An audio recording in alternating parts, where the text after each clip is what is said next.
নেহরা সরতে হার্দিকের সাফল্য উধাও, পান্ডিয়ার অধিনায়কত্বের জ্ঞান নিয়ে প্রশ্ন। 2022 সালে বিসিসিআই এর আইপিএল পরিবর্তন আনে 8টা দলের 10টা দল আইপিএলে। গুজরাট টাইটান্স ও লখনৌ সুপার জায়ান্টসের মতন দুটো নতুন দল যোগ হয়।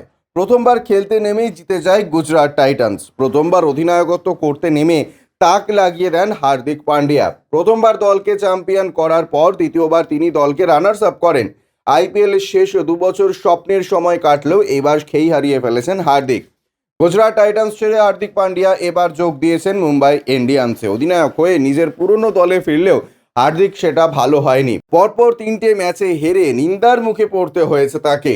2 মরশুমে অধিনায়কত্বে প্রতিভা দেখানো হার্দিক ভারতীয় দলের ভবিষ্যতের অধিনায়ক হিসেবে বিবেচনা করা হতো।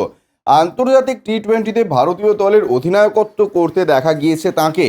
এখন 3টে ম্যাচ হারের পর হার্দিকের অধিনায়কত্ব নিয়ে প্রশ্ন উঠতে শুরু করেছে। সমর্থকদের একাংশের দাবি, গুজরাট টাইটান্সের জার্সিতে হার্দিকের সাফল্যের পেছনে রয়েছে আশিস নেহরা।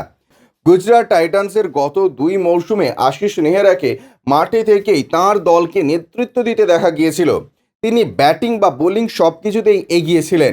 এমনকি ম্যাচের মধ্যে কোনো সিদ্ধান্ত নিতে গেলে তিনি প্লেয়ারদের ডেকে নিয়ে পরামর্শ দিয়েছেন, যার ফলে পাওয়া গিয়েছিল হার্দিক ও নেহরার জুটি ধারাবাহিকভাবে জিতেছিল।